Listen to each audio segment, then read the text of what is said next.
Hello po mga kamanok. Magandang umaga sa inyo lahat, no? Ngayon po ay Friday po ng umaga.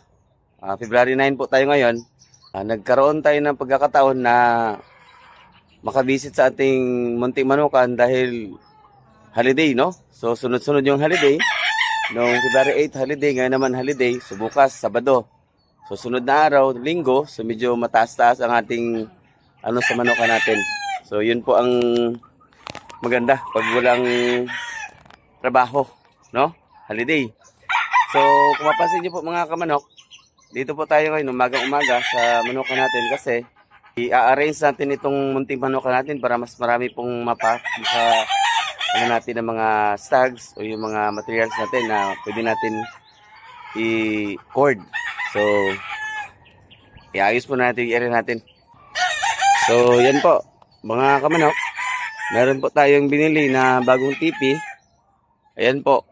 No, bumili tayo ng 6 na tipi kahapon para iayos at i-arrange sa atin itong munting manuka natin. Kasi nga, inalis natin yung dyan, yung parang may maliit na bahay kubo. So, inalis natin.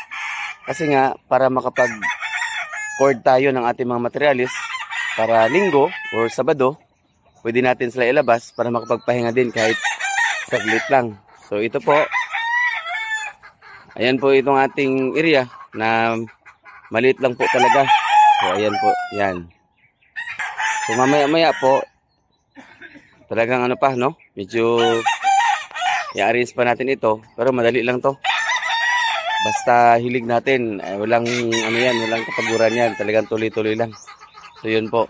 And then shout out po sa aking mentor na si Engineer Region Aguirre po ng Rocky Game Farm na walang sawang sumusuporta po sa atin, no? Sa lahat ng ating mga materials dito ay talagang galing sa kanya. So ako po ay lubos na nagpapasalamat sa Aguirre family po, no? Lalong-lalo na kay Engineer Aguirre, Engineer John Aguirre.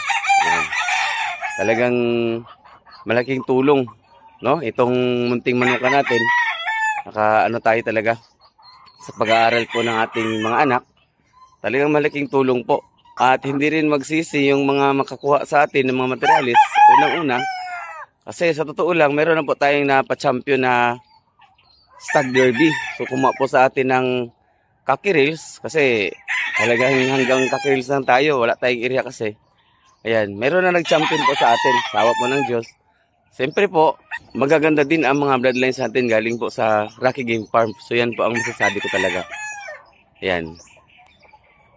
Sa hindi nakakaalam po, bago lang po 9 points ang ating mentor na si Engineer John Aguirre nung Teen Stag, bakbakan, Stag Derby po. So 9 points po yung ating mentor. So tested and proven po, no? So kung ako sa inyo, wag na kayo mag-eksperimento pa tulad ng sinasabi ng mga ibang nagmamanok, no? Na mga malaking manukan, wag na mag-eksperimento. So punta na kayo doon sa may magagaling na mga bloodlines at materialis tulad ng aking mentor po. Talagang ini-endorso ko dahil sa record niya, bilib na bilib po ako. Yun. So yan po. Ingat po tayo mga kamanok. God bless. Hello mga kamanok. So, tingnan natin yung area natin. Medyo maliwanag na ng konti, no? Medyo na-arrange sila ng konti. So, yung area natin po ay lang. Konti lang talaga ang malagay dito kasi nga gusto ko. Prinsipyo ko lang kasi backyard lang tayo. Bahala po. Konti lang yung manok natin. Basta mga ganda po yung ating materialis. So, yan lang naman po ang importante para sa akin po, no? Kasi unang-una, wala po tayong kakayahan na maglagay ng napakaraming tipis kasi di natin kaya sa lugar natin dito. Kasi napakaliit lang. Pero for me, bilang isang backyard breeder po ay masaya na ako dito, no? Kuntento na ako dito sa munting manuka natin. Ayan.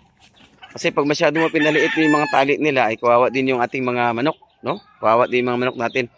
So ayan na sila, na parang 85% po, no?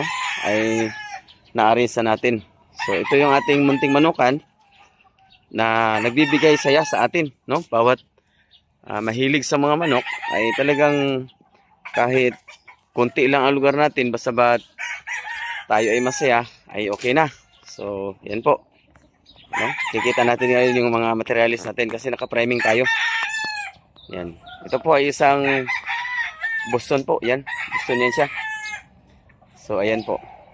So, ito po yung lugar ng Chris Backyard. Meron po tayong 10 na flying pins.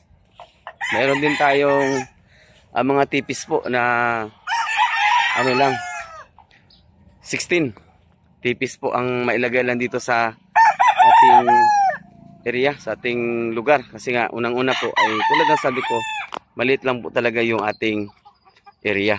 So bibigyan tayo ng pagkakataon na magkaroon ng malawak at makalagay tayo ng maraming materialis o mga pullets at saka broodhens. Mas maganda po.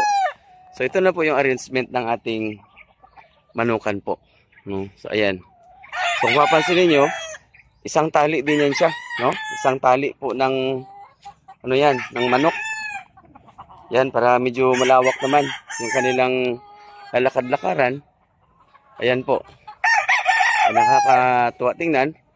Talagang magiging ano ka? Feeling mo magiging bata yung pakiramdam no? Pag may ganitong arrangement na nakikita po tayong mga manok natin. Ito lang po talaga yung hilig natin, no, mga kamanok. Yan. Actually, nakakabata talaga ito mga manok. Yung ating mga alagang manok.